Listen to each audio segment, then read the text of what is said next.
तो लंबी कहानी है, या इतना समय नहीं मैं आपको बता पाऊंगा। अब आगे ध्यान से सुनना भाई और बहनों इसी कथा में।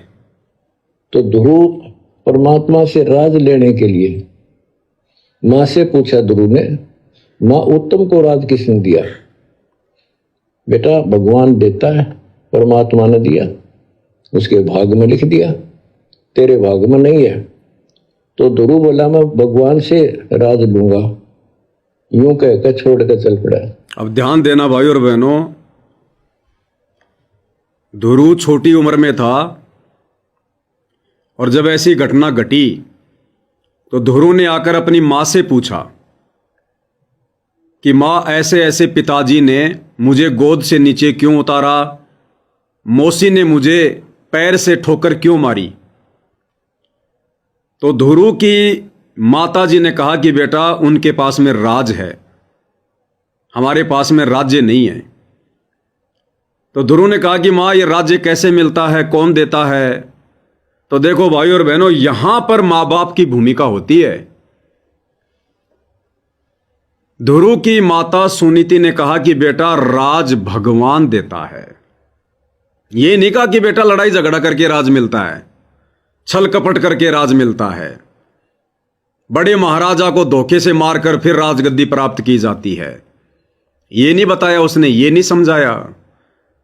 वो तो कोरा कागज था, जो उसको मां बता देती वो तो उसी को स्वीकार कर लेता। तो बच्चे को बिगाड़ने में और बच्चे को सुधारने में सबसे बड़ा हाथ किसका? माता पिता का। तो सुनीति ने क्या कहा कि बेटा भगवान देता राज, भगवान की भक्ति से राज मिलता है। उसी समय ध्रुव पिछले संस्कार के कारण, ये छोटी सी उम्र में क्या करे लड़का, क्या जाने भक्ति भगवान क्या है, कहां मिलेगा भगवान। उसी समय घर से निकल लिया जिद करके। मां ने बहुत समझाया, नहीं माना। बाद में जब उसके पिता को पता चला, उत्तानपाद को, तो उसने भी बहुत कहा कि बेटा मैं तेरे को आधा राज्य दे दूंगा, मत जा।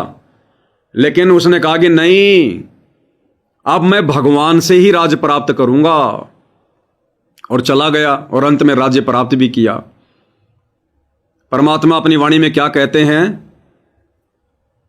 ध्रुव जैसी आस नहीं, प्रहलाद जैसा विश्वास नहीं। ध्रुव जैसी आस नहीं, प्रहलाद जैसा विश्वास नहीं। मेरी सुनीति सी मात नहीं, जिसने बेटा भगत बनाया है। मेरी सुनीति सी मात नहीं, जिसने बेटा भगत बनाया है। सत कबीर द्वारे थारे पर एक दास भिखारी आया है। यानी भाई और बहनों विचार करो, ध्रुव को भगत किसने बनाया? उसकी मां ने बनाया, उसकी मां की शिक्षाओं ने बनाया। आज से पहले लोग भगवान की शरण में क्यों आए? मेरे ध्रुव जैसी आस नहीं और प्रहलाद जैसा विश्वास नहीं और सुनीति सी मात नहीं, जिसने बेटा भगत बनाया है। हे गुरुदेव, फिर भी आपने मुझ जैसे निकम्मे को इस कलयुग की पिछली पीढ़ी में मोक्ष की प्राइम टाइम में कैसे अपनी शरण में ले लिया? मेरे अंदर तो इन महापुरुषों जैसा एक भी गुण नहीं है, अवगुण ही अवगुण भरे पड़े हैं। तो इस कलयुग की पिछली पीढ़ी में आप और हमें मनुष्य जन्म मिलना और सतगुरु की शरण मिलना, ये कोई मात्र संयोग नहीं है। ना जाने परमात्मा कहां कहां से काल के बंधन से छुड़वाकर, कौन कौन से ब्रह्मांड से, लोक से, पता नहीं कहां हम देवता बने बैठे थे, राजा बने बैठे थे। परमात्मा ने जबरदस्ती शरीर छुड़वा के इस मोक्ष के प्राइम टाइम में हमें यह मनुष्य शरीर दिया है। तो अब आप और हमारी क्या भूमिका होनी चाहिए? वाद विवाद की नहीं, बकवाद की नहीं। क्या अब भी हमारी बकवाद नहीं छूटेगी? क्या अब भी हम मोक्ष के लिए तैयार नहीं होंगे? क्या अब भी हम राग द्वेष ईर्ष्या में उलझे रहेंगे? तो ध्रुव को उसकी मां ने भगत बनाया। ठीक ही इसी प्रकार भाई और बहनों, अब जो आने वाला समय है, सतगुरु रामपाल जी परमेश्वर जी के हिसार जेल से बाहर आने के बाद का जो समय होगा, वो किसी को समझाने का समय नहीं होगा। अब गुरुदेव इतना संघर्ष, इतनी मेहनत नहीं करेंगे, एक एक चीज को खोल खोल के नहीं बताएंगे। हजारों सत्संग कर दिए, सारे प्रमाण डीवीडी में, मेमोरी कार्ड में कैद कर दिए। पिछले 10 वर्षों से साथ संगति के माध्यम से जो भी कमियां थी परमात्मा ने सबका समाधान करवा दिया।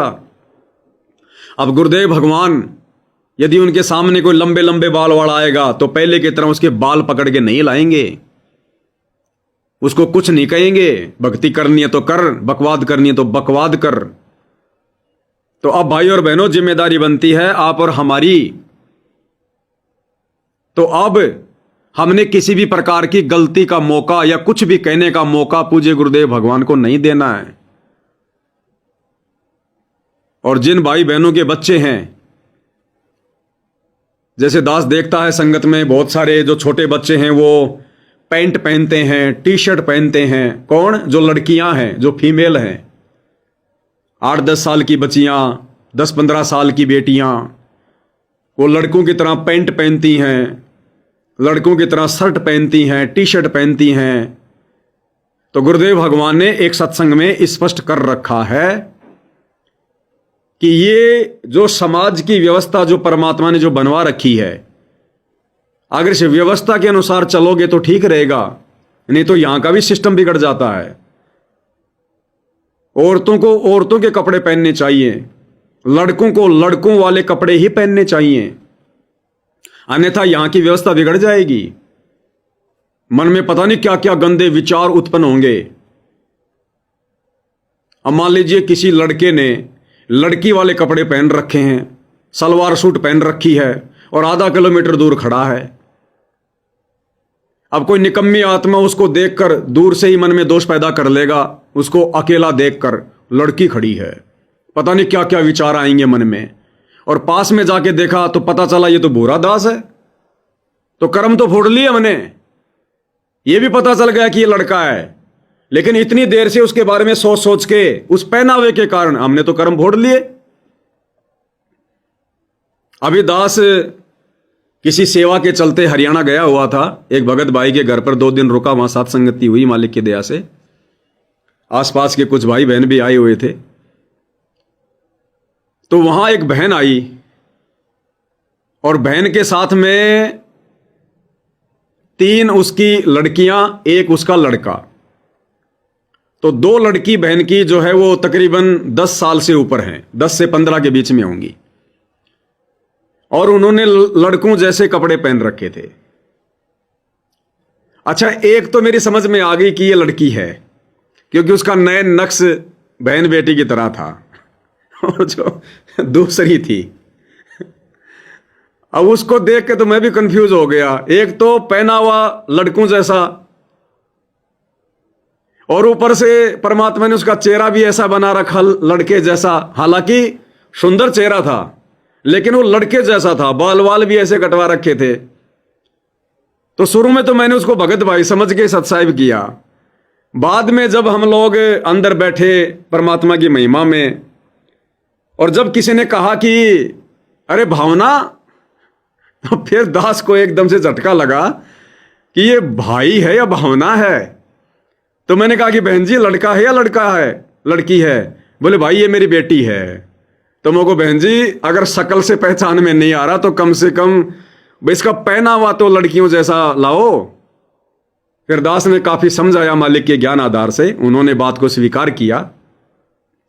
तो इस साथ संगति के माध्यम से भी जितने भी भगत भाई बहन हैं, उन सबसे दास की प्रार्थना है, विनती है, हमने परमात्मा के वचन में रह के चलना पड़ेगा।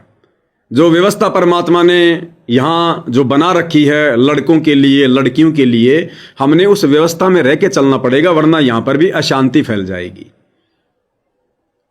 तो माता पिता की ये जिम्मेदारी बनती है, किसी भी साथ संगति में जाओ, कहीं भी सत्संग में जाओ, तो अपने बच्चों को ढीले ढाले कपड़े, लड़का है तो लड़के वाले कपड़े, लड़की है तो लड़की वाले कपड़े, ढीले ढाले कपड़े पहना के लेके जाओ। पहचान बनी रहेगी, मन में किसी प्रकार का कोई दोष उत्पन्न नहीं होगा, जाने अनजाने में कोई गलती नहीं हो पाएगी।